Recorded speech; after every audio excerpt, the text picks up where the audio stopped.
Hello बच्चा party, क्या हाल चाल, कैसे हैं आप सभी लोग।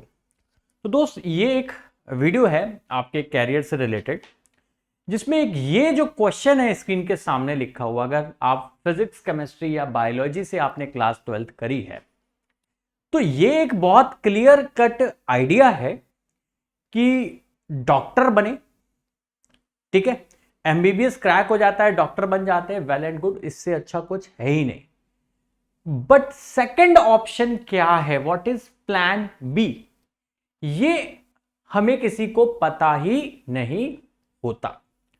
ये वीडियो मैं आप लोग को डीमोटिवेट करने के लिए नहीं बना रहा कि सर नहीं हम तो सिलेक्ट होने आए हैं। बिल्कुल, आप एक एस्पिरेंट हो, आप सिलेक्ट होने आए हो और मैं चाहता हूं आप सबका सिलेक्शन हो दोस्त। लेकिन कहीं ना कहीं हमें यह बात भी एडमिट करनी चाहिए कि 21 लाख एस्पिरेंट्स हैं।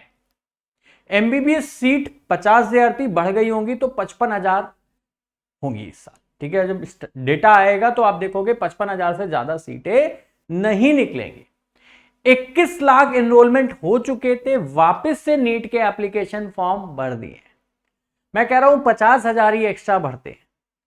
तो यह बात भी एक बहुत बड़ा फैक्ट है कि जितने बच्चे भी नीट अपीयर कर रहे हैं उसमें से अगर 21.5 लाख इस साल अगर दे रहे हैं तो 50,000 तो सेलेक्ट हो जाएंगे। बाकी के 21 लाख बच्चे क्या करें, ये वीडियो उनके लिए ही है। ठीक है, यहां पे कोई पेड प्रमोशन या मैं कोर्स बेचने नहीं आया हूं। जैसा कि आपने मैक्सिमम देखा होगा कि अप्रैल के महीने में रिवॉल्यूशन से बात शुरू होती है और सरप्राइज पे आके खत्म होती है, और सरप्राइज में क्या होता है कि मात्र 999 रुपए में। ठीक है, तो ऐसा कुछ नहीं है, एक इंफॉर्मेटिव वीडियो है ताकि आप अपने कैरियर को ऑनेस्टली डिसाइड कर पाए कि अगर व्हाट इज प्लान बी। होता क्या दोस्त, मैं अगर जेन्युइन अपने हिसाब से बात करूं, तुम्हारे बड़े भाई के हिसाब से अगर मैं बात करूं, या तुम्हारा चलो बड़ा भाई ने, अगर मेरा कोई छोटा भाई या बहन, अगर मेरे घर का कोई अगर नीट के लिए अपीयर कर रहा हो तो मैं उसे कहूंगा कि भाई आप मैक्सिमम 2 अटेम्प्ट दें। अगर दूसरे अटेम्प्ट में बाय चांस 600 का कट ऑफ जा रहा है, आप 550 प्लस मार्क्स लेके आ रहे हो तो भी नहीं लेना चाहिए, लेकिन तब आप एक बार ट्राई मार सकते हो कि चलो थर्ड अटेम्प्ट ले ले। बस 3 से ज्यादा अटेम्प्ट मेरे हिसाब से नहीं लेने चाहिए। अब ऐसा क्या 3 से ज्यादा अटेम्प्ट करके क्या बच्चे सेलेक्ट नहीं होते? होते। 4 attempt, 5 attempt, 10 attempt. In fact last year ही एक बच्चे के चौथे अटेम्प्ट में 193 कुछ rank, all India rank score करी थी। 180 आउट ऑफ 180 उसके फिजिक्स में। सब कुछ हो सकता है, बट मैं एक प्रैक्टिकलिटी और मेजॉरिटी ऑफ स्टूडेंट्स के लिए बात कर रहा हूं कि नहीं देना चाहिए। Second thing is, sir doctor नहीं तो क्या, ये बहुत बड़ा क्वेश्चन मार्क आ जाता है। इस वजह से भी कई बच्चे फ्रस्ट्रेशन में रहते हैं, 2-2, 3-3, 4-4, 5-5 साल लगा देते हैं सिर्फ नीट की प्रिपरेशन के लिए। बिकॉज जब आप 15 साल के हो, 11वीं 12वीं में, और जो आपकी एस्पिरेशन है, जो आप अपने आप को डॉक्टर्स जैसा देख रहे हो, डॉक्टर्स का लाइफस्टाइल कैरी करने की सोच रहे हो, तो जो डॉक्टर अगर यहां पे है, जो प्लान बी का नेक्स्ट ऑप्शन है ना, वो यहां पे भी एग्जिस्ट नहीं कर रहा है। एक बहुत बड़ा गैप डाउन है। जिस चीज के लिए आप एस्पायर कर रहे हो और आप सेलेक्ट नहीं हो पा रहे हो, तो उसके बाद हम क्या करें? एक तो सर्टेन कोई बहुत फिक्स्ड कैरियर पाथ है नहीं, और है भी तो सेकंड ऑप्शन वो इतना दबा कुचला सा हमें दिखता है कि हमारा दिल ही नहीं कर पाता कि यार हम डॉक्टर बनने की कहां सपने देख रहे थे और अब ये क्या करें। मैं किसी भी लाइफ साइंसेस के कोर्स को, बीएससी एमएससी को, मैं वो नहीं कर रहा कि नहीं ये बेकार होते हैं, बट एक प्रैक्टिकलिटी वाइज अगर मैं बात करूं, जॉब सिनेरियो से बात करूं कि क्या करके कैसी जॉब लगती है और कितना पैसा, अल्टीमेटली देखो यही है कि कितना पैसा कमा रहे हो। जो ज्यादा पैसा कमा रहा है वो ज्यादा सक्सेसफुल, जो कम कमा रहा है वो कम सक्सेसफुल। ये दुनिया का सत्य है। अब आपको, जिन बच्चों का एमबीबीएस में सेलेक्ट हो जाता है बहुत बढ़िया, जिन बच्चों को सेलेक्ट नहीं हो पाते वो कैसे अपना कैरियर पाथ चूज करें, मैं कोई डेफिनेट तुम्हें कोर्स नहीं बताने वाला, बट मैं तुम्हें एक डायरेक्शन बताने वाला हूं कि क्यों ऐसी चीज क्वेश्चन मार्क है। आज तक भाई मेडिकल एग्जामिनेशन पिछले 30-35 साल से चले आ रहे हैं, कोई नई प्रॉब्लम नहीं है, हर साल ये लोग सोचते हैं। अब मैं बता रहा हूं इसका रीजन क्या है और आप कैसे आइडेंटिफाई कर सकते हैं आपको कौन सा कोर्स करना चाहिए। पहली बात यह कि अगर आपने पीसीबी ली, तो डॉक्टर क्यों बनना चाहते हो? पहली बात, डॉक्टर क्यों बनना चाहते हो? हर कोई तुम्हें डॉक्टर बनने के लिए क्यों कहता है? इस बात का अगर तुम आंसर समझ गए तो तुम्हें ये क्वेश्चन मार्क भी क्लियर हो जाएगा।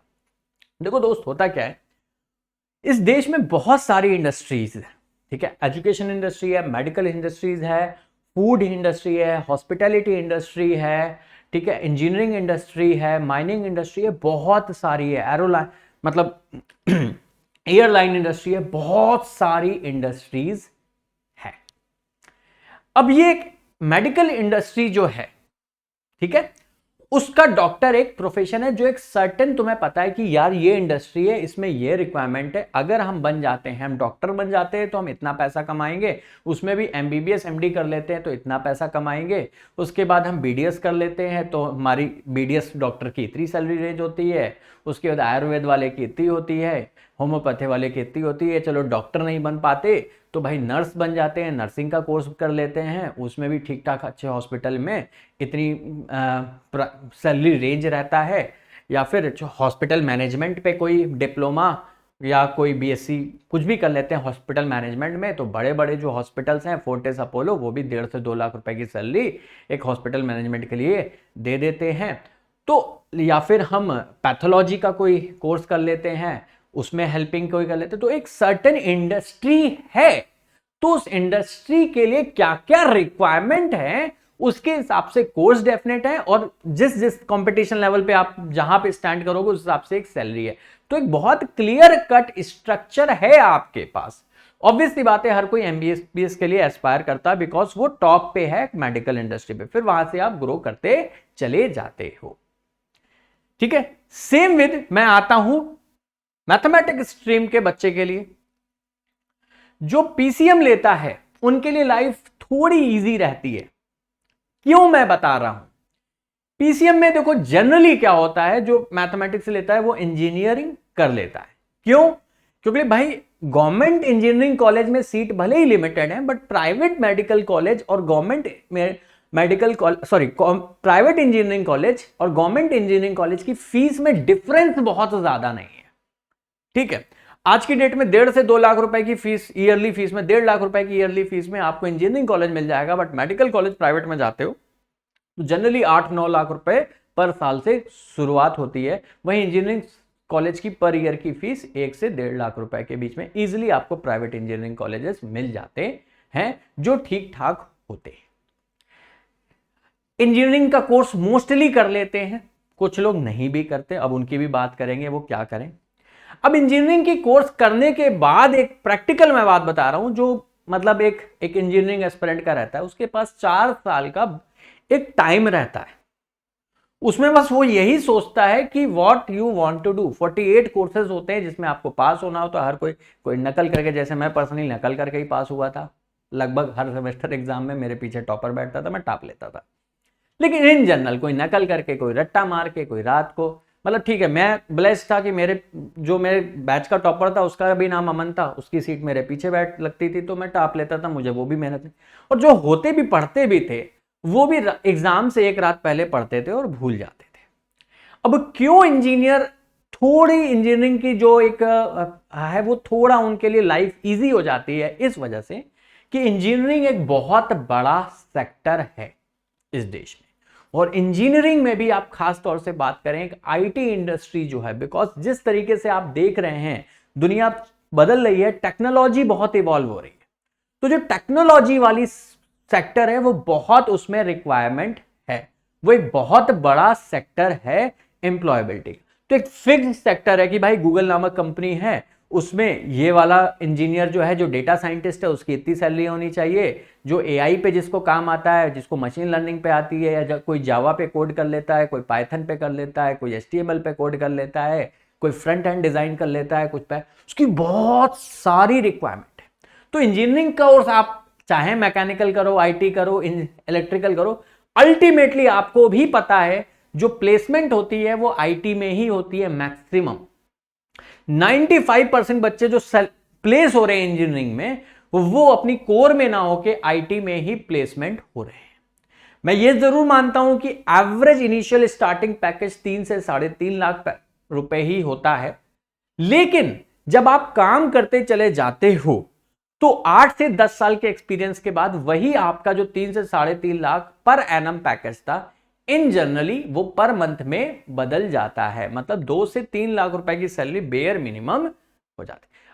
अगर अपन 2023 में 2013 में जिसकी इंजीनियरिंग कंप्लीट है, ठीक है, और अगर उसने आईटी सेक्टर की एंट्री लेवल की भी जॉब पकड़ ली होगी, तो आप अपने क्या कहते हैं पड़ोसी अड़ोसी कहीं भी पता कर लेना, देखना उसकी सैलरी 2 से 3 लाख के ब्रैकेट में बेयर मिनिमम एंड पे होगी। जो कम वाला होगा उसकी होगी, और ज्यादा वाले की कोई लिमिट नहीं है। ऐसा इसलिए क्योंकि भाई इंजीनियरिंग में आप क्या है, नई नई टेक्नोलॉजी आती जा रही है कि भाई आपको समझ में आया कि डेटा साइंस एक नया आया है, इसमें अगर मैं अपनी नॉलेज बढ़ा लूंगा तो मुझे ये कंपनी प्लेसमेंट दे देगी। जैसे अमेजन हो गई, बहुत बड़ी बड़ी कंपनियां हैं, कोई क्लाउड कंप्यूटिंग है, ये सब जो इमर्जिंग नई नई टेक्नोलॉजीज आती रहती है उसकी डालते रहते हैं जॉब की लिस्टिंग। लिंक्डइन हो गई, इस तरीके की खूब सारी वेबसाइट्स हैं, naukri.com, लिंक्डइन, जहां पे आता रहता है कि भाई इस वक्त क्लाउड कंप्यूटिंग लोग जो जानते हैं उसमें इतने लोगों की रिक्वायरमेंट है, मशीन लर्निंग की इतनी है, एआई। तो लर्निंग भी साथ साथ चल रही है, आप नई नई चीजें स्किल्स अपने एनहांस करते जा रहे हो और ग्रो करते चले जा रहे हो, बिकॉज एक बहुत बड़ी चैनलाइज्ड इंडस्ट्री है जिसमें एक फिक्स्ड पाथ आपको पता है, ये कर लेंगे तो ये होगा।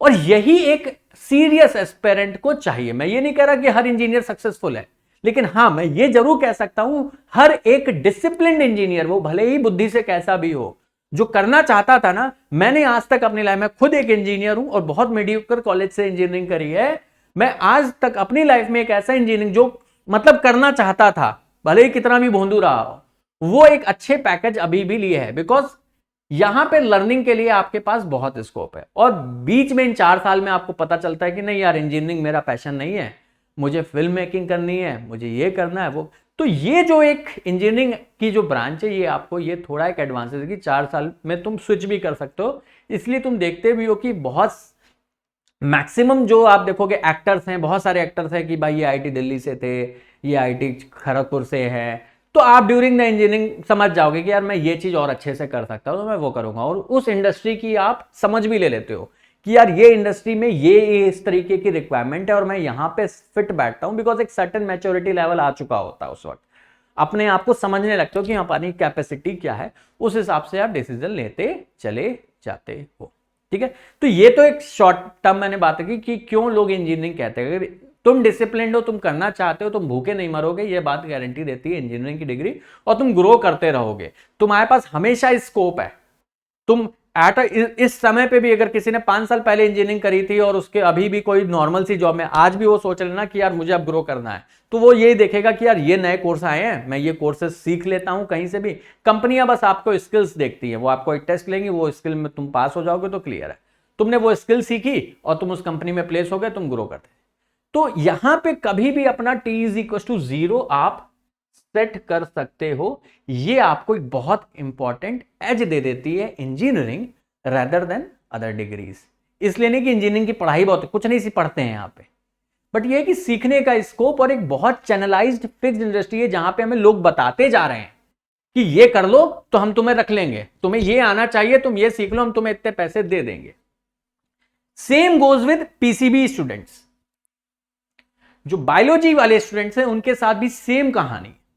जो डॉक्टर है उसकी फिक्स सैलरी स्ट्रक्चर तुम्हें मालूम है, फिक्स सैलरी तो नहीं होती लेकिन तुम्हें स्ट्रक्चर मालूम है कि नर्स बने तो ये होगा, लैब टेक्नीशियन बने तो ये होगा, बीडीएस बने तो ये होगा, बीएचएमएस डॉक्टर बने तो ये होगा, एमबीबीएस कर लेंगे तो हो जाएगा, एमबीबीएस के साथ एमडी भी कर लेंगे तो ये सैलरी स्ट्रक्चर हो जाएगा। उसमें भी क्या कहते हैं डिसिप्लिन है, आप लोगों को डिसिप्लिन हैं जो आपको ज्यादा पता होंगी कि ऑर्थोपेडिक डॉक्टर क्या है, ठीक है, उसकी कितनी होती है, न्यूरोसर्जन की कितनी होती है, कार्डियोलॉजिस्ट की होती है, ये कहानी है। अब मैं बात करता हूं, ये तो हो गई कि अब हमें कैसे पता चले कि हमें कौन सा कोर्स करना चाहिए और क्या।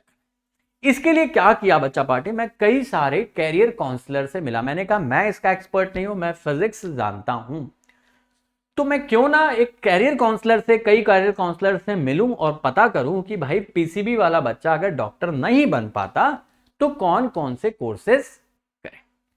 तो भाई जिसके पास जाए, किसी ने मेरे को बताया कि भाई माइक्रोबायोलॉजी कर लो, कोई कह रहा है कि बायोटेक्नोलॉजी इसका इंडिया में स्कोप तो नहीं है लेकिन बाहर बहुत है, तो आने वाले सालों में इंडिया में भी बहुत होगा, तो तुम करो बायोटेक्नोलॉजी कर लो। कोई कह रहा है बीएससी कर लो, उसके साथ बाद में एमबीए इन हॉस्पिटल मैनेजमेंट कर लेना अगर तुम्हें मेडिकल में ही जाना है, नहीं तो कोई और एमबीए इन एग्रीकल्चर कर लेना, तो एग्रीकल्चर भी अपकमिंग सेक्टर है। अगेन मेरे दिमाग में जितने कैरियर काउंसलर से मैं मिला और मैंने बातें जानी, अगेन मेरे पास फिर से एक तरीके का डाउट क्रिएट हो गया कि भाई एग्जैक्टली क्या करना है, कौन सा ऐसा कैरियर पाथ है जो हमारी सक्सेस इंश्योर करता है। फिर मैंने कहा यार ये कैरियर काउंसलर जो प्रोफेशन है, पहले इसके बारे में रिसर्च करते हैं। तो मैं तुम्हें रिसर्च करके बताता हूं एक कैरियर काउंसलर में, तो बहुत सच्चाई पता चलेगी तुम्हें इंडस्ट्री की, दुनिया चल कैसे रही है और चीजें हो क्या रही हैं। तो मैं तुम्हें बताता हूं ये, चलो, average salary of career counsellor in India. Average collar salary मैंने ये सर्च करी तो 0.8 lakhs टू 6 lakhs की रेंज है, 2.7 lakhs रुपीज इन जनरल। तो कुल मिला के जो आदमी तुम्हें ज्ञान दे रहा है कि तुम्हें ये कोर्स करना चाहिए, उसकी खुद की सैलरी 20,000 रुपए है। और वो ठीक ठाक आदमी था, ऐसा नहीं कि यंग सा कोई जस्ट कॉलेज पास आउट है, ठीक है, मतलब 40-45 की एज का, जनरली फीमेल्स होती हैं, ठीक है। तो मैंने देखा यार जो भारत में एक्चुअल तुम जाओ कहीं भी कैरियर काउंसलिंग करो तो तुम्हें मैक्सिमम जगह तुम्हें दिखेगा कि जो कैरियर काउंसलर जो आपको काउंसलिंग कर रहा है उसका खुद का कैरियर कैसा है। सबसे बड़ा क्वेश्चन, मैं किसी का मजाक नहीं उड़ाना चाह रहा, बट ये फैक्ट है कि कोई भी ज्ञान दे रहा है कि भाई आपको क्या करना चाहिए, लेकिन उसे खुद क्या करना है उसे वो नहीं पता। तो बात यह है कि सिंपल सी बात है कि कैरियर काउंसलर से बात नहीं बनेगी। दूसरी बात, इतने सालों से ये क्वेश्चन मार्क क्यों बना है कि भाई क्या करें, कौन सा ऐसा कोर्स बेस्ट रहेगा मेरे लिए। तो समझो बच्चा पार्टी, इसका आंसर है नन ऑफ दीज, ये कह लो या कोई भी ऐसा कोर्स नहीं है जो आपकी सक्सेस को इंश्योर करता है। तो क्या सर इसका मतलब है अगर हम एमबीबीएस नहीं डॉक्टर क्रैक कर पाए, नीट नहीं क्रैक कर पाए तो अपना कुछ नहीं हो सकता? नहीं। आप अगर नीट नहीं भी क्रैक करते हैं तो आप एक डॉक्टर से अच्छा कमा सकते हैं, उससे अच्छा कैरियर ऑप्ट कर सकते हैं, उससे अच्छी सैलरी हो सकती है, सब कुछ हो सकता है, लेकिन कैसे करेंगे अब इस बारे पे आते हैं। तो आपको मैंने सबसे पहले यही बात बोला था दोस्त कि आप इस पे जाओ कि ये क्यों कमाए। तो तुम्हें पता चला एक फिक्स्ड इंडस्ट्री है, एक डेफिनेट इंडस्ट्री है जिसका एक स्ट्रक्चर है। तो तुम्हें अब क्या करना पड़ेगा कैरियर पाथ अपना चूज करने के लिए, ठीक है। हाँ, तुम्हें क्या करना पड़ेगा बच्चा पार्टी, कहां गए भैया पेन?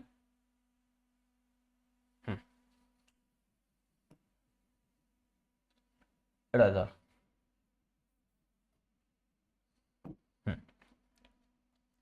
पहली बात क्या करो, आइडेंटिफाई द इंडस्ट्री।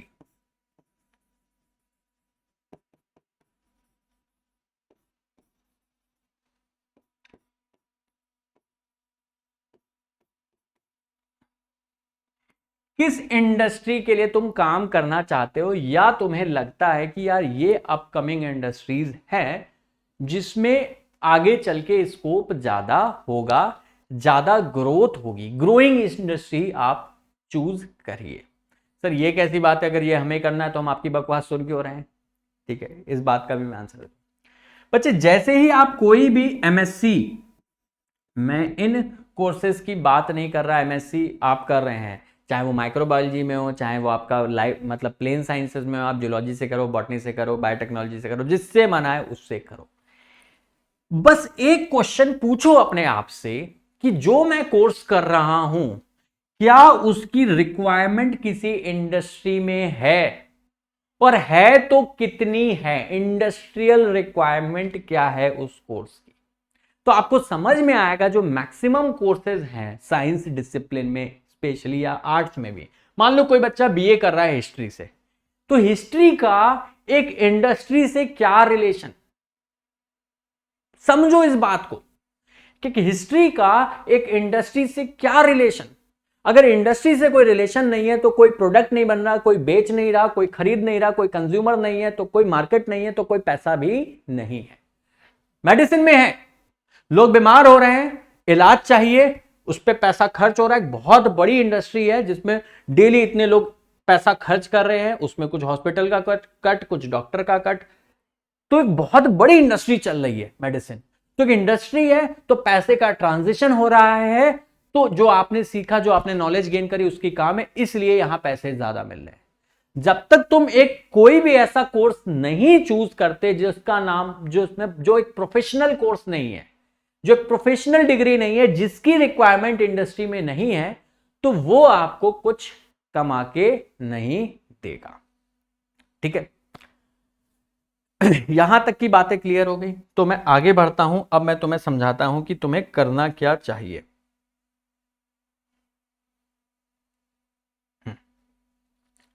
आपको अगर नीट 2 साल से ज्यादा आप दे चुके हैं, और तीसरा अटेम्प्ट तभी लेना जब तुम्हारे तीसरे अटेम्प्ट में 550 प्लस मार्क्स थे, अन्यथा मत लेना, ये मेरी एडवाइस है।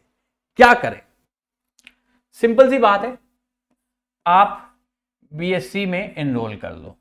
सर मजाक कर रहे हो, अभी बोला कि इसका कोई एप्लीकेशन नहीं, अब कह रहे हो एनरोल कर लो। हाँ एनरोल करना, आप समझना कि क्यों।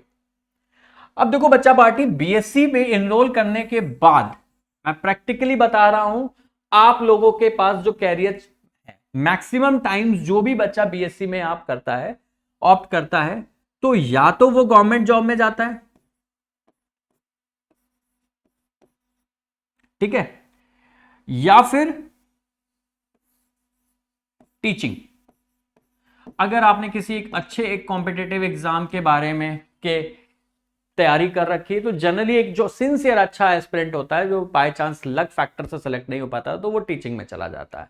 उनमें से मैं खुद एक कहानी हूँ, टीवीएस, अगर टीवीएफ की एक वेब सीरीज आई थी एस्पिरेंट्स, उसमें भी तुम्हें मालूम है कि अल्टीमेटली जो वो सेलेक्ट नहीं हो पाए थे, वो क्या कर रहे थे, मुखर्जी नगर में अपनी कोचिंग ही चला रहे थे। गवर्नमेंट जॉब हो गई, टीचिंग हो गई।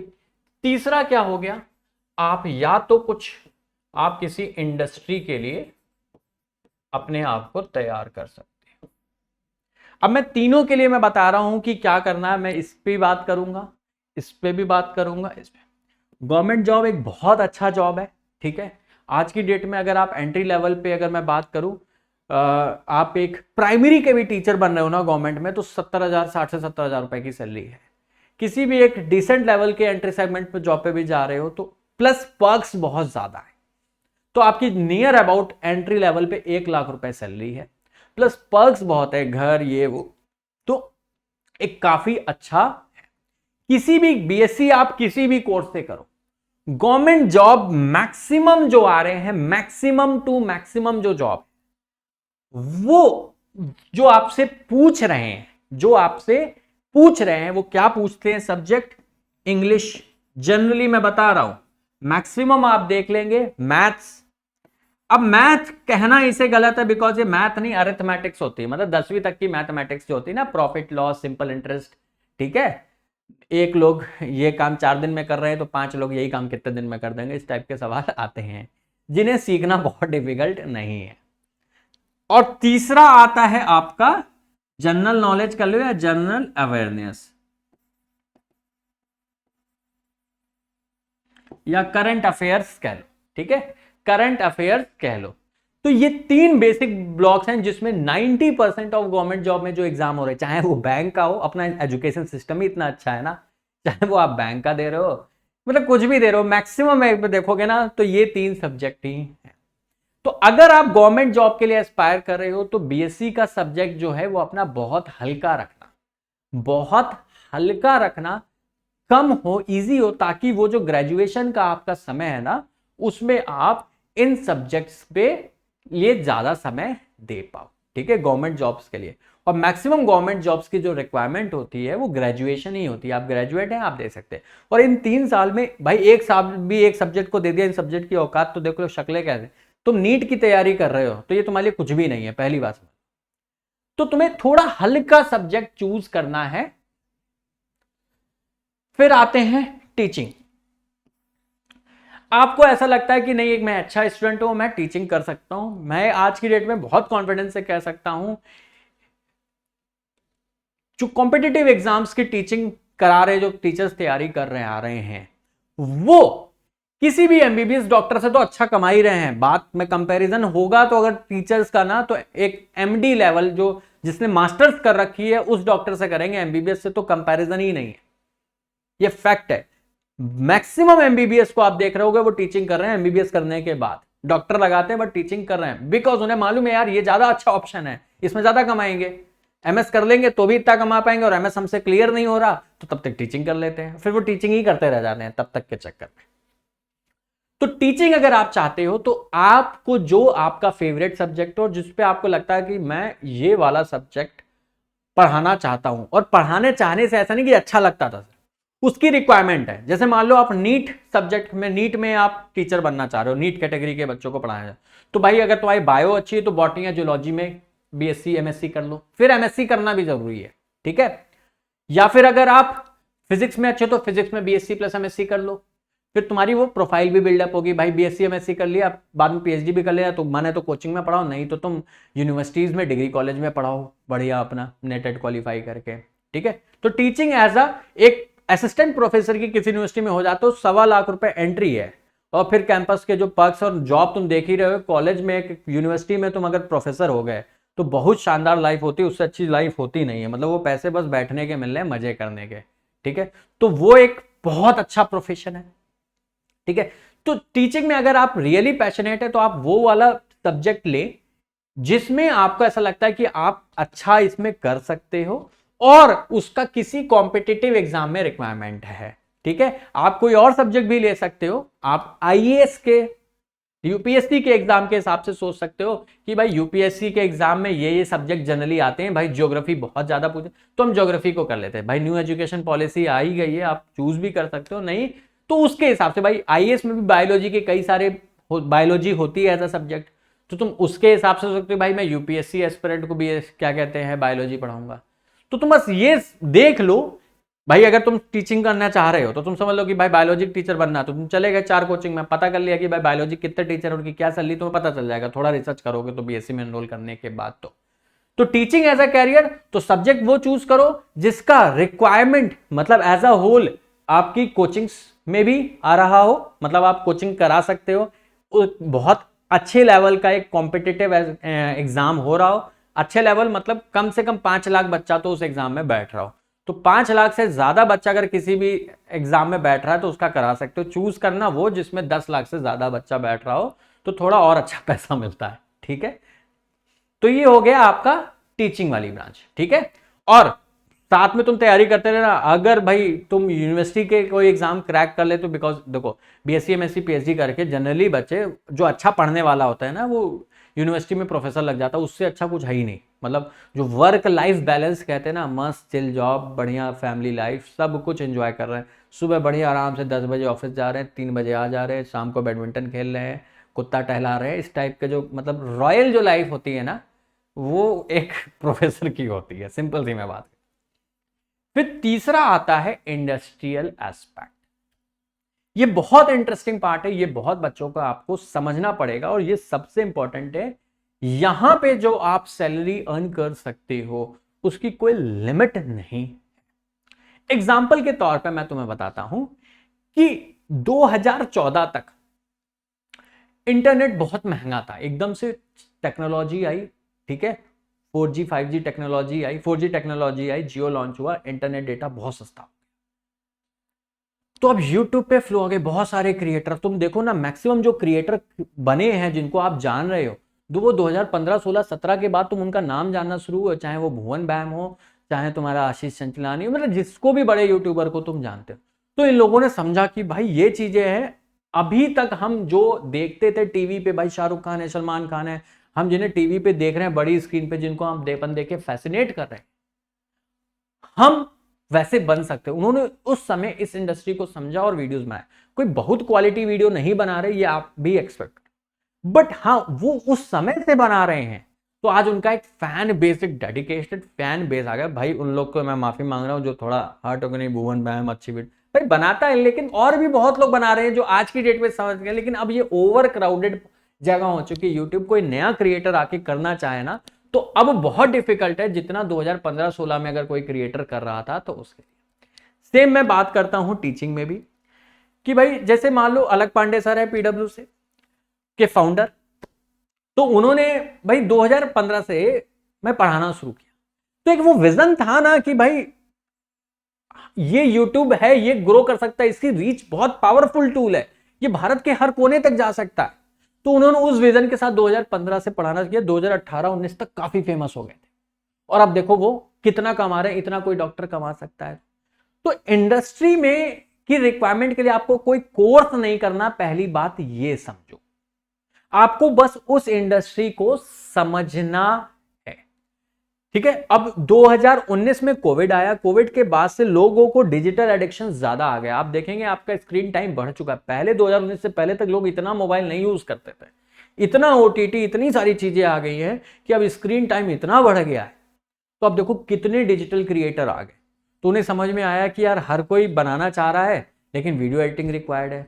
इतने सारे ओटीटी प्लेटफॉर्म्स आ गए, हर कोई पिक्चर बना रहा है, तो उन्हें किसी को क्या कहते हैं, कैमरा हैंडलिंग के लिए कोई कैमरा अच्छा चला सकता है, उसकी रिक्वायरमेंट है, एक वीडियो एडिटर की रिक्वायरमेंट है। वीडियो एडिटिंग जैसी जो बेसिक सी चीज है, इसकी सैलरी बहुत ज्यादा है। एक ढंग का मतलब एबव एवरेज जो वीडियो एडिटर है ना, वो 1 मिनट की वीडियो एडिट करने के लिए, मतलब वीडियो एडिट होकर जो 1 मिनट का प्रोडक्ट आता है, उसके जनरली 25 से 30 हजार रुपए चार्ज करता है। तो एक बड़ी मूवी अगर आप बना रहे हो तो सोचो। और कोई एंट्री लेवल का भी है ना, जो शादी आदि की भी फोटोग्राफी कर रहे हैं, वो भी 2000 रुपए 2500 रुपए का उनका 1 मिनट पर मिनट के हिसाब से चार्ज रहता है। एक शादी शूट करते हैं, बहुत मतलब बेकार भी लोग हैं ना, तो मेरे हिसाब से 2 से 2.5 लाख रुपए एक फोटोग्राफर ले जाता है। तो उसमें फोटो खींचने के चार्जेस नहीं होते, मैक्सिमम होते हैं एडिटिंग के। तो वीडियो एडिटर एक बहुत बड़ा है। तो अभी एट प्रेजेंट तुम्हें नहीं करना है ये, तो तुम्हें ये एक समझना पड़ेगा। दूसरी चीज कि कुछ पहले से फिक्स इंडस्ट्रीज चली आ रही है जिनकी रिक्वायरमेंट अभी भी है और बनी रहेगी, उनको आप समझ के उनका कोर्स कर सकते हो। इसके बाद मैं एक तुम्हें कोई एग्जांपल देता हूं, जैसे मान लो फैशन इंडस्ट्री, ठीक है। अब फैशन इंडस्ट्री एग्जिस्ट करती है, ये कोई ब्रांड है कौन सा, अच्छा यूसीबी की एक शर्ट है, ये कोई ब्रांड है। अब ये ब्रांड शर्ट्स बना रहा है, तो इसका कोई डिजाइनर होगा ना ये शर्ट का, तो ये शर्ट का डिजाइनर होगा, तो तुम वो डिजाइनर बन सकते हो। फिर इनके स्टोर्स खोलते हैं, स्टोर्स मैनेजर्स होते हैं। अगर मैं तुम्हें बहुत मोटा अगर बात बताऊं, अगर जो शॉपर स्टॉप्स ये सब देखते हो ना, इनका जो एक स्टोर मैनेजर होता है, उसकी सैलरी 65 से 70 हजार रुपए होती है। बट हाँ, इंडिया में एक वो इतना बड़ा वो है ना, मतलब साइकोलॉजिकल बैरियर है, और कुछ नहीं है कि अच्छा पढ़ लिख के स्टोर पे जाके सामान बेच रहे हो, कपड़ा बेच रहे हो। भाई 70 हजार रुपए महीना एंट्री लेवल पे बेसिकली वो कमा रहा है, ठीक है। फिर स्टोर मैनेजर के बाद समझो, तुम किसी भी स्टोर पे जब जाते हो, ठीक है, स्टोर पे जाते हो तो स्टोर पे डमीज कुछ कपड़े पहने होते हैं, कुछ पर्टिकुलर एंगल पे कुछ पर्टिकुलर डिजाइन से वो रखे होते हैं, ठीक है। तो उसके उस चीज को भी असेंबल करने के लिए कोर्सेज होते हैं। जैसे जनरली मैं बताऊं, मुझे बहुत आइडिया नहीं है लेकिन मैं बता सकता हूं, national institute of design, NID करके एक इस तरीके से इंस्टीट्यूट है, ठीक है। तो एनआईडी के जो पास आउट होते हैं, इसके भी जो पैकेजेस होते हैं जनरली 40-50 लाख रुपए के होते हैं। और जनरली यही काम होता है, कोई क्या कहते हैं फैशन को क्यूरेट कर रहा होता है, कोई स्टोर मैनेजर होता है, कोई स्टोर को कैसे दिखाना है, कैसे सजाना है, मॉल्स में कोई स्टोर है, कैसे प्रोडक्ट को कैसे रिप्रेजेंट करना है, उसकी स्टडी हो रही है, ठीक है। तो यहां से जो ग्रेजुएट होते हैं वो वहां पे लिए जाते हैं। इसी तरीके से तुम कॉस्मेटिक इंडस्ट्री को भी समझ सकते हो। भाई कॉस्मेटिक इंडस्ट्री में क्या क्या चीजें हैं, तो उसमें होगा भाई कोई एक ब्यूटिशियन होगा, कोई कॉस्मेटिक प्रोडक्ट को टेस्ट करता होगा। इसी तरह फूड इंडस्ट्री है, तो बहुत सारी इंडस्ट्री है। तुम्हें एक चीज जो चीज लग रही है कि यार ये देखो ये चीज कहीं नहीं, जैसे फूड इंडस्ट्री कहीं नहीं जाने वाली, पैसा कमा सकते हो। अब नॉर्मल होटल मैनेजमेंट करके ऐसे करोगे तो बहुत अलग बात है, एक वो डिसेंट नॉर्मल सा पैकेज मिलेगा, पर होटल मैनेजमेंट के बाद एवरेज सैलरी 25-30 हजार रुपए रहती है, 3-4-5 साल करने के बाद 50-60 हजार, तो that is not a good choice. But हाँ, होटल इंडस्ट्री को थोड़ा अच्छे से समझोगे तो तुम्हें समझ में आएगा कि इंडस्ट्री क्या है, गैप कहाँ है और कहाँ पे मैं फिक्स कर सकता हूँ इस चीज को। तो ये पर्टिकुलरली एक बहुत अच्छा चीज है। तो मैं कह रहा हूं अगर तुम्हारे पास एक फिक्स्ड एम नहीं है तो बीएससी आप थोड़े हल्के से कोर्सेज से करिए। अगर आपको ऐसा लग रहा है नहीं भाई हम बीए कर लेते हैं इंग्लिश से, बहुत बढ़िया भाई बीए इंग्लिश यहां पे इंग्लिश भी कवर हो गई, ठीक है।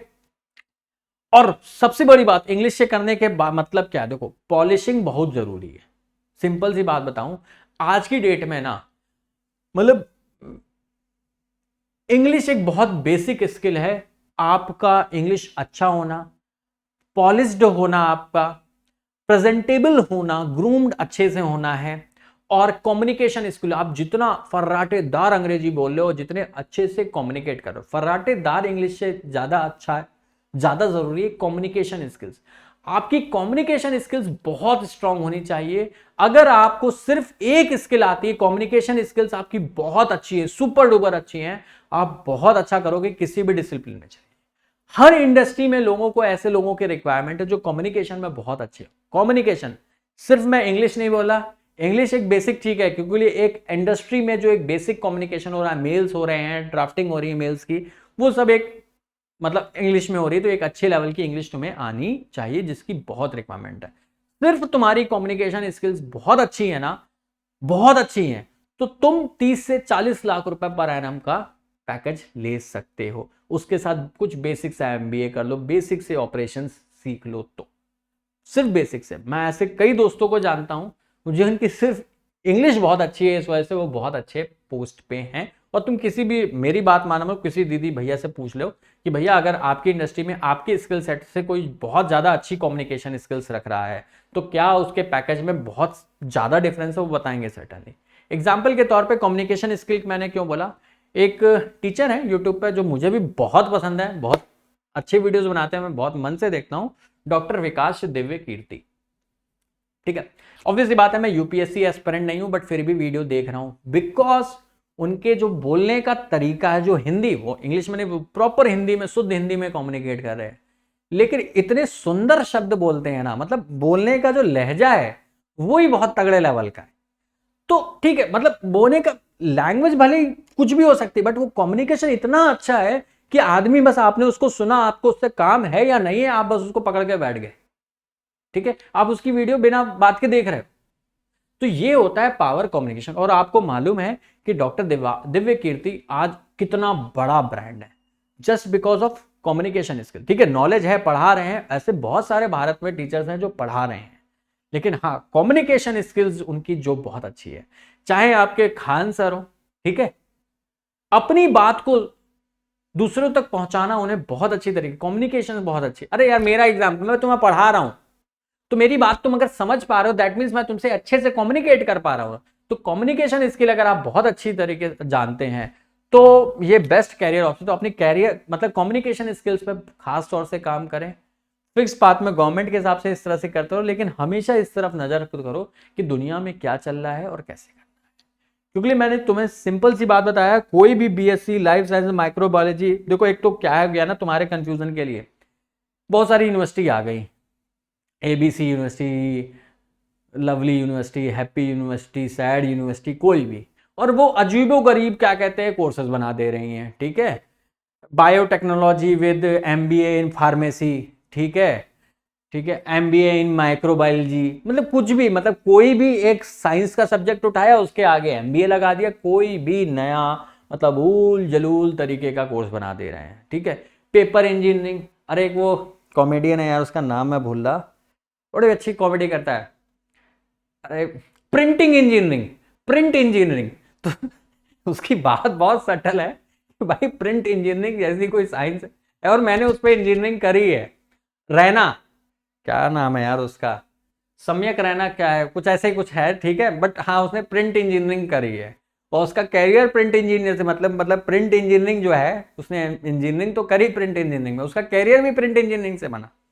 क्यों? क्योंकि वही एक वीडियो उसका वायरल हो गया।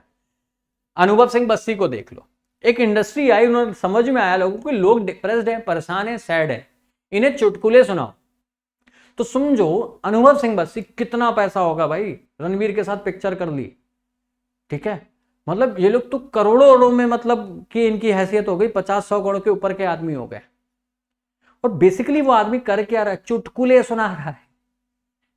तो this is also a industry, depressed लोग हैं, मैक्सिमम लोग दुनिया में डिप्रेस्ड है, जो चुटकुले सुनने के लिए पैसे दे रहे हैं और लोगों को मिल रहे हैं, तो तुम्हें वो समझना है, ठीक है। तो तुम एज अ लूजर मत फील करो कि यार ये एग्जाम क्रैक नहीं हुआ तो हम कुछ काम के नहीं। भाई तुम ब्लेस्ड हो। जो लोग कहते हैं ना, मतलब बिल्कुल गधों वाली बातें करते हैं। लोग कहते हैं कि यार इंडिया में पॉपुलेशन बहुत है, पॉपुलेशन बहुत है तो हमें इतना कंपटीशन है, बाहर तो कोई कंपटीशन ही नहीं फेस करना पड़ता, तो इस वजह से हम डॉक्टर नहीं बन पाए, इस वजह से नहीं लाए। अबे तुम ब्लेस्ड हो, तुम ऐसे कंट्री में हो जहां पे 140 करोड़ लोग हैं, 140 करोड़ कंज्यूमर लोग। मत कंपटीशन मत देखो उन्हें, उन्हें देखो ये तो मेरा कंज्यूमर है, कस्टमर है मेरा, अब इसको मुझे बेचना है कुछ। तो वो माइंडसेट जब आप इंडस्ट्री की समझोगे, वो माइंडसेट लेके आओगे, तो तुम बहुत अच्छा करोगे। भाई हर एक प्रोफेशन एग्जिस्ट कर रहा है जिसमें आप एक्सेल कर सकते हो। बट हाँ, मैं कोर्स की अगर मैं बात करूं तो ऑब्वियस सी बात है, अगर कोई एक फिक्स इंडस्ट्री नहीं है इंडिया में, अभी तक जो फिक्स इंडस्ट्री है सिर्फ एक इंजीनियरिंग है और दूसरा मेडिसिन है। इसीलिए इनमें बहुत भाग दौड़ है, आईआईटीज हैं इनमें जाने के लिए बहुत बारी के बाद ही हर कोई चाहता है मेडिकल मैथ्स ही तो इंजीनियरिंग आईआईटी में घुस जाए, नहीं तो एनआईटी में घुस जाए। और जो क्या कहते हैं आपका पीसीबी लेता है वो चाहता है कि भाई डॉक्टर कैसे भी बन जाए, बिकॉज सिर्फ ये ही दो एक बहुत चैनलाइज्ड फिक्स इंडस्ट्री पाते हैं जिसमें आपको सर्टेन पता है ये कोर्स करेंगे। और ये दोनों प्रोफेशनल कोर्स है, इंजीनियरिंग भी एक प्रोफेशनल कोर्स है। प्रोफेशनल मतलब करोगे, इंडस्ट्री की रिक्वायरमेंट है, तुम्हें पैसा मिलेगा। डॉक्टर बनोगे, इंडस्ट्री की रिक्वायरमेंट है, तुम्हें पैसा मिलेगा। दूसरे जो क्या कहते हैं मतलब कोर्सेज हैं जो आप पढ़ रहे हो या देख रहे हो, चाहे बीएससी कर लिया, माइक्रोबायोलॉजी, बायोटेक्नोलॉजी, आर्ट्स पढ़ ली, ज्योग्राफी पढ़ ली, कुछ भी पढ़ ली, इसका इंडस्ट्रियल रिक्वायरमेंट नहीं है। तो अगर कोई भी कोर्स तुम कर रहे हो, मैं कह रहा हूं कि सिर्फ इंजीनियरिंग और डॉक्टर बड़े लेवल पे, माइक्रो लेवल पे है। अब जैसे मान लो मरीन इंजीनियरिंग है, ठीक है, या पोर्ट्स मैनेजमेंट, भाई शिप जा रहे हैं, ठीक है, तो कोई शिप लेके जा रहा होगा, शिप में बहुत सारी डिवाइसेस होती होंगी, कोई प्रेशर मैनेज कर, तो शिप पे शिप चलाने वाले होंगे ना, करीब 50-60-100 लोग जा रहे होंगे। 5-6 हजार करोड़ रुपए का सामान एक शिप में जा रहा होता है, 5-6 हजार करोड़ का तो मेरे को लगता है शिप ही होता होगा, तो सामान कितने का होता होगा। तो कुछ लोग होंगे ना, हार्बर पे कोई लोग रिक्वायर्ड होते होंगे ना, तो एक इंडस्ट्री एग्जिस्ट कर रही है, उसकी एक टेक्निकल नॉलेज तुम्हें चाहिए, वो तुम डिप्लोमा, जनरली इन कोर्सेज के डिप्लोमा होता है, वो तुम डिप्लोमा भी कर लोगे, बहुत अच्छा कोर्स। ये एक बेसिक मिसकंसेप्शन है कि डिप्लोमा वाला कभी भी इंजीनियरिंग या डिग्री वाले से ज्यादा नहीं कमाता। अरे यार डिप्लोमा तुम आईटीआई कर लोगे इलेक्ट्रिकल में ना, तो अलग बात है भाई, इलेक्ट्रिकल इंजीनियर और इलेक्ट्रिकल का डिप्लोमा, तो तुम घरों में आके क्या कहते हैं स्विच बोर्ड और पेचकस वो फ्रिज खोल के बना रहे हो, फ्रिज खराब हो गया वो बनाना। और इलेक्ट्रिकल इंजीनियर, इलेक्ट्रॉनिक्स इंजीनियर एक नया फ्रिज डिजाइन कर रहा है कि लो भाई साहब इसमें पानी डायरेक्ट निकलेगा, बर्फ भी क्रश होकर निकलेगी, आप पानी का टेम्परेचर सेट कर रखते हो कि तुम्हें 27 डिग्री पे ही पानी चाहिए, तो आप फ्रिज में बस तुम बटन दबाओ, तुम्हें पर्टिकुलर 27 डिग्री का ही पानी मिलेगा। तो ये टेक्नोलॉजी डेवलप कर रहा है इंजीनियर, और जो आईटीआई वाला है वो फ्रिज खराब हो जा रहा है तो पेचकस खोल के तार जोड़ के बना दो, दोनों में डिफरेंस है। तो डिप्लोमा तुम अगर इस तरीके से कर रहे हो कि जिसकी इंडस्ट्रियल रिक्वायरमेंट है, बहुत बड़ी इंडस्ट्रीज है, बहुत पैसा खर्च हो रहा है लोगों का, तो ऑब्वियस सी बात है उसकी छोटी छोटी चीजों के लिए भी वो अच्छा पे कर दें, तो उस पर जनरली डिप्लोमा होता है। तो तुम इंडस्ट्री को समझो, फिर उस इंडस्ट्री को समझ लेते हो कि यार मैं ये काम कर सकता हूँ, उसमें देखो उसमें कौन कौन से कोर्सेज है, तो तुम देखो कि उसके उस पर्टिकुलर छोटी सी इंडस्ट्री के लोग चाहिए होते हैं, वो चाहते हैं कि भाई तुम ये वाले कोर्सेज कर लो, ये डिप्लोमा हम ही करा दे रहे, तुम हमारे पास आके कर लो, हम तुम्हें रख लेंगे। तो पूरा सारांश इस वीडियो का यही था कि नीट क्रैक हो जाता है डॉक्टर बनिए, वेल एंड गुड, नहीं होता तो आपके पास 3 ही ऑप्शंस हैं, चाहे आप कोई सा भी कोर्स लो, माइक्रोबायोलॉजी, बायोटेक्नोलॉजी, जूलॉजी, बॉटनी, कुछ भी ले लो, ये फैक्ट है, तुम्हारे पास ये 3 ऑप्शन बचते हैं, ठीक है। और 3 गवर्नमेंट जॉब, इंजीनियरिंग, मैथ्स और जनरली जनरल अवेयरनेस की, करंट अफेयर्स की रिक्वायरमेंट होती है 95% ऑफ गवर्नमेंट जॉब्स के लिए। इनकी तैयारी करिए। नहीं टीचिंग करना चाहते हो, बहुत बढ़िया ऑप्शंस हैं। सोचना इस तरीके से कि भाई तुम्हारे पास गवर्नमेंट जॉब्स मतलब गवर्नमेंट टीचर बनने का भी ऑप्शन है और कोचिंग में भी अच्छा, तो इस तरीके का सब्जेक्ट अगर टीचिंग कर रहे हो तो बीएससी एमएससी में वो सब्जेक्ट लेना जिसकी रिक्वायरमेंट मतलब उस सब्जेक्ट को किसी कॉम्पिटिटिव एग्जाम में पढ़ाया जाता हो, और वो कॉम्पिटिटिव एग्जाम में जनरली एस्पिरेंट 5 लाख या 10 लाख से ज्यादा, 10 लाख से ज्यादा हो वो ज्यादा बेटर होता है, उसमें ज़्यादा पैसा मिलता है। तो टीचिंग के लिए वो चूज़ कर लेना। नहीं तो इंडस्ट्री तुम जब तक ग्रेजुएट हो रहे होगे तो तुम्हें समझ में आएगा। और तुम ग्रेजुएट हो जाते हो, जॉब करने लगते हो, उसके बाद भी तुम्हें समझ आता। तुम इसीलिए देखते हो कि क्या होता है, लोग जॉब करते करते करते करते उन्हें समझ में आता है कि नहीं यार मैं ये कर सकता। ठीक है, तुम्हारे एक बहुत मिसकंसेप्शन और दूर कर देता हूं। एक बी फार्मा जो करता है ना, उसकी एवरेज सैलरी पता है भारत में क्या होती है? 20 से 30 हजार रुपए। बी फार्मा डिग्री करते हो अगर तुम कहीं जॉब करते हो, और बी फार्मा करके तुम क्या कहते हैं, एक मेडिकल स्टोर का तुम लाइसेंस ले लेते हो, तो तुम्हारा गांव में भी मैं मेरी शब्दों को ध्यान रखना, गांव में भी अगर तुम्हारा मेडिकल स्टोर है तो तुम्हारी जो एक मंथ की जो कमाई है बेयर मिनिमम 1 लाख से 1.5 लाख के बीच में बैठती है। तुम किसी भी कस्बे किसी भी गांव में हो, जाके एक बार ये fact and figure cross check कर लेना, तब मेरी बात। ठीक है, तो तुम्हें समझना पड़ेगा। तुमने बी फार्मा किया, तुमने किसी मेडिकल स्टोर में काम किया, तुमने इसको स्ट्रक्चर जाना कि भाई यहां से ये दवाइयां प्रोक्योर कर रहा है, इतना मार्जिन है, ये चीजें हैं, इतनी रिक्वायरमेंट है। ठीक है, एक चीज और मैं बताना भूल गया, अगर आप कोई भी कोर्स करते हैं अदर देन डॉक्टर, प्लीज ये मेरी पर्सनल एडवाइस है, उस कोर्स पे बहुत पैसे मत खर्चना। तुम्हें कोर्स फैंसी दिख रहा है तो इसलिए तुम उस पर पैसे खर्च कर दो, नहीं, जब तक तुम बहुत सर्टेन ना हो जाओ कि यार ये कोर्स से मैं इतना कमा लूंगा। मैं कह रहा हूं यहां पैसे बचाओ जितने कब बेयर मिनिमम हो। तुम नीचे आते चले जाओ, नीचे आते चलो, तुमने बी फार्मा कर लिया, तुमने मेडिकल स्टोर में काम करा या किसी के अंदर काम किया, तुमने उस इंडस्ट्री को समझ लिया, तो तुमने जो यहां पैसे बचाए थे वो वहां पे इन्वेस्ट करके अपना काम शुरू कर दो, तुम ऑलवेज सक्सेसफुल। बहुत लोग ये गलती करते हैं कि एक मिडिल क्लास फैमिली से आके वो जब, क्योंकि यहां वो डायरेक्शन लेस होते हैं, डरे होते हैं, एक एग्जाम से फेल है, डरे हुए हैं आगे लाइफ में क्या करेंगे, लाइफ बर्बाद हो जाएगी। और इंडियन पेरेंट्स का सबसे होता है कि भाई वो कहीं पैसा नहीं खर्च करेंगे, बच्चे को मतलब बिल्कुल दबा कुचला रखेंगे, लेकिन जब उसकी पढ़ाई की बात आती है तो बोलो भाई घर बेच के पढ़ाऊंगा मैं, अपने जेवर बेच के, मतलब वो इस तरीके की साइकोलॉजी आ जाती है। तो वो पेरेंट्स हैं, उनका मानना है ऐसा, उनका ऐसा सोचना बिल्कुल जेन्युइन है। ठीक है, लेकिन तुम मेरी बात समझना, मत करने देना तुम्हें कोई कितना भी ज्ञान दे दे कि ये कोर्स कर लो ये हो जाए। पहले क्रॉस चेक करो, डाउन लाइन पे जाके जो इंडस्ट्री में लोग काम कर रहे हैं उनको समझो कि क्या सैलरी, क्योंकि बहुत फैंसी कोर्सेज मार्केट में आ गए हैं और सुपरफिशियल नॉलेज होती है, लोग कहते हैं ये कर लो हो जाएगा, बहुत पैसा खर्च हो जाता है। मैं जानता हूं ग्रेजुएशन में लोग 10-10, 12-12 लाख रुपए खर्च कर दे रहे हैं। मत करो प्लीज, ग्रेजुएशन करो, सिंपली इस स्ट्रेटजी को फॉलो करो। जब तुम डाउन द लाइन वो कोर्स करके आते हो, उसका एक मार्केट प्लेस है, उस मार्केट प्लेस में तुम्हें समझ में आता है इसी इंडस्ट्री है, एग्जिस्ट करती है, मैं इसमें इस तरह से सेल्स करके उतनी चीजें करके अपन कमा सकते हैं, पैसे बना सकते हैं, तब जाके वो पैसा इन्वेस्ट करो। ठीक है, ये पूरी गाइडेंस थी।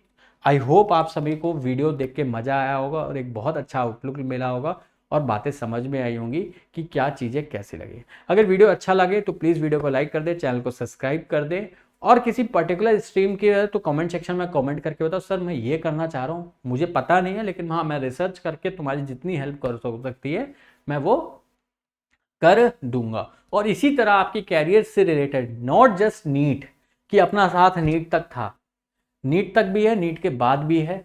ठीक है, एक बॉन्ड है इमोशनल आपके और मेरे बीच में, तो वो हमेशा रहेगा। ठीक है, तो अपन मिल के इस जर्नी को करते हो। देखो लाइफ ना समझो, जीवन का लक्ष्य ये नहीं है कि हम डॉक्टर बनेंगे तो खुश रहेंगे, जीवन जीने के लिए बना है, खुश रहने के लिए, लाइफ जीने के लिए। ठीक है, डॉक्टर बनना उसका एक मात्र छोटा सा हिस्सा, एक जरिया है खुश रहने का, लाइफ स्टाइल को इंप्रूव करने का। ठीक है, that is not the only option. ठीक है, बहुत सारे ऑप्शंस हैं और आप जब जाके देखोगे, पता करोगे ना, तो आपको समझ में आएगा कोई भी अगर मैं ऑप्शन चूज कर लूं तो एक डॉक्टर से ज्यादा कमा रहा हूं। एक मेडिकल स्टोर भी अगर मतलब टाउन में या सिटी एरिया में खोले 4 से 5 लाख रुपए अर्निंग कर लोगे एक मेडिकल स्टोर से, मैं बता रहा हूँ। फिर फूड बिजनेस है, रेस्टोरेंट बिजनेस है, इतनी सारी चीजें हैं ना। लेकिन हाँ, कोई भी बेसिक सेटअप बिजनेस में घुसने से पहले उस बिजनेस में, मान लो रेस्टोरेंट खोलना है, पहले रेस्टोरेंट में काम करो। भले ही तुम्हारे दिमाग में माइंडसेट है कि मुझे अपना चलाना, लेकिन तुमने 2 साल बस उसका कैसे ये धंधा चौपट हो सकता है उस बात को सीखा दूसरे के खर्चे पे। लोग जल्दी जल्दी क्या गलती, सीधा नॉलेज नहीं है, सुपरफिशियल कभी काम नहीं किया, एक्सपीरियंस नहीं है, लेकिन कूद गए। तुम देखो कभी भी कोई इंडस्ट्री का बंदा जो उसने इस इंडस्ट्री में 10 साल 12 साल जनरली काम किया, फिर वो बिजनेस में आता है तो वो अच्छा कर लेता है। फ्रेशर्स जो है ना, एंटरप्रेन्योर जो है आजकल एक चल रहा है मार्केट में, नॉलेज कुछ नहीं है, पता एक्सपीरियंस कुछ नहीं है, बस कूद गए। तो वो नहीं करना है। कहीं भी अगर आप जाके अपना बात करने को बहुत कुछ है, थोड़ा 2-3 साल इनिशियली लर्निंग पे दो उस इंडस्ट्री को, एक बार सीख लिए फिर तुम्हें रोकने वाला कोई नहीं है। बस अपना माइंडसेट प्रोग्रेसिव रखना, हमेशा ये रखना कि हमें प्रोग्रेस करना है, अच्छा करना है। और थोड़ा ये सब तभी हो पाएगा जब अपने आप को खुश रखोगे, अच्छा रखोगे। अपने आप को थोड़ा डीमोटिवेटेड रखोगे, यार मैं कुछ नहीं कर पाया, मैं लूजर हूं, वो सोचना ही नहीं है यार। एक अच्छा एटीट्यूड, एक पॉजिटिव माइंडसेट के साथ रहे, खुश रहे। और ये एक बात ध्यान रखना ना कि यार इतनी अच्छी फैमिली दी, इतने अच्छे मम्मी पापा दिए हमें, ठीक है, भगवान ने हमें बनाया, तो एक डेस्टिनी भी हमारे लिए बनाई ही होगी। उस डेस्टिनी हमें कभी ना कभी तो मिलेगी, जब मिलेगी तब उसको एंजॉय करेंगे, ठीक है। तुम किसी की भी एग्जाम्पल ले लो, अलग पांडे सर का देख लो भाई, डेस्टिनी थी 8,000 करोड़ की कंपनी बनाने का, अब तो खैर और भी ज्यादा हो गई, ठीक है, तो बन गया। मेहनत करते रहना भाई। 2015 में समझ लो, जैसा कि उनको खुद कहते हैं कि भाई कॉलेज ड्रॉप आउट हूं, एक बहुत मिडिल क्लास फैमिली जिसके पास कोई सर्टेन आइडिया भी नहीं है, प्लान भी नहीं कि लाइफ में क्या करना है, घर पे पैसे भी नहीं है, 3 साल इंजीनियरिंग करने के बाद ड्रॉप आउट हो जा रहा है बंदा। लेकिन कहीं ना कहीं ये भरोसा ना कि हमने किसी का गलत नहीं किया, हम मेहनत कर रहे हैं, हम प्रोग्रेसिव है, कल आज सक्सेस नहीं हुए हैं, कल होंगे, ठीक है भाई। अगर 3rd ईयर में इंजीनियरिंग ड्रॉप आउट कर रहे हैं तो जनरली 21 साल के होंगे, तो 21 साल हो गया बंदा, उसको समझ में नहीं आ रहा कि करना क्या है। फिर 2015 से यूट्यूब करना शुरू किया, 18 तक तो कोई देख भी नहीं रहा था, मतलब 200-300 व्यू भी नहीं थे, लेकिन कर रहे थे ना कि भाई होगा। तो वो फाइट करते रहो, अपने जो काम है ना उस पे तुम वो रहो कि यार ये मैं अच्छा काम कर रहा हूं और ये इसका रिजल्ट मिलेगा, तुम्हें डेफिनेट मिलेगा दोस्त, ठीक है। तो ये इस पूरी वीडियो का सारांश था। आई होप आपको एक बहुत गाइडेंस मिली होगी और आप किसी ट्रैप में नहीं फंसोगे कि ये कोर्स कर लो, वो कोर्स कर लो, बिकॉज जस्ट वो उसके नाम में आगे कुछ मैनेजमेंट, कुछ MBA, कुछ मास्टर्स लगा दिया, कोई फैंसी सा नाम रख दिया, दिखने में सुंदर, साफ सुंदर दिख रहा है, तो नहीं, इन पे काम करो। और सबसे इंपॉर्टेंट, मैंने फिर से बीच में बताया था, कम्युनिकेशन स्किल्स। सब लोग कमेंट सेक्शन में करो कि हाँ सर, हम आगे आने वाले 3-4 साल में अपनी कम्युनिकेशन स्किल पे बहुत काम करेंगे। कम्युनिकेशन स्किल में एक तो होता है सबसे पास लैंग्वेज, इंग्लिश हो तो बहुत बढ़िया, नहीं तो हिंदी भी हो तो हिंदी बहुत अच्छी, मतलब ना इंग्लिश अच्छे से आती ना हिंदी, वो नहीं चलेगा, या तो हिंदी बहुत अच्छी सीख लो या इंग्लिश बहुत अच्छी सीख लो। फिर कम्युनिकेट करना, अच्छी तरीके से उसे लिख पाना, हिंदू के आर्टिकल्स पढ़ो, उनकी वोकेबुलरी समझो, एक अच्छी तरीके से कम्युनिकेट कर पा रहा। कॉर्पोरेट कम्युनिकेशंस कैसे हो रहे हैं, कोई इंडस्ट्री अगर कम्युनिकेशन कर रही है, कोई पब्लिक नोटिस निकाल रही है तो कैसे शब्दों का यूज कर रही है, कैसी लैंग्वेज यूज कर रही है। कोई पावरफुल स्पीकर है, ठीक है, उसकी लैंग्वेज देखो क्या है, वो बोलने का तरीका क्या है, वो देखो, ठीक है भाई। अपनी कक्षा अमन दत्तरवाल से भाई, क्या पावरफुल कम्युनिकेशन है, मतलब बोलने का तरीका देखो ना, कितना सटल, कितना अच्छा। तो कम्युनिकेट ही तो अच्छा कर रहे हैं, तभी तो बच्चों से कनेक्शन ज्यादा अच्छा हो पा रहा है। तो कम्युनिकेशन इज द की, ये तो सीखना ही सीखना है। साथ में ये कुछ डेफिनेट, कुछ पर्टिकुलर इंडस्ट्रीज है, कुछ डेफिनेट पास है जो कर सकते हो भाई, गवर्नमेंट जॉब में जाना है तो। और ये तुम्हें ट्राई करना है, ऐसा नहीं कि हम इकट्ठा ये करेंगे, इसके लिए ट्राई करते रहो, ये तो तुम्हें एक दिन अपने आप चमक जाएगा। इसके लिए तुम्हें अलग से नहीं रिसर्च करनी है, तुम लाइफ एंजॉय करो, जियो, ठीक है। कोई दोस्त बनेगा, कोई तुम्हारे जीवन में सुंदर कन्या आएगी, उसके पिताजी कुछ कर रहे होंगे, तुम्हें समझ आएगा इनके पिताजी इतने अमीर है, तुम तुरंत अपनी कैलकुलेशन दिखा दोगे। जैसे क्लास में बैठते हो ना, अच्छा जो मास्टर है ये 2,000 रुपए का कोर्स बेच रहा है, इसकी क्लास में 20,000 बच्चे हैं, अरे वाह 40 लाख रुपए हो गए सर के। तो ये कैलकुलेशन तुम तुरंत करोगे ही करोगे, फिर वो इंडस्ट्री पकड़ लेना, काम कर देना।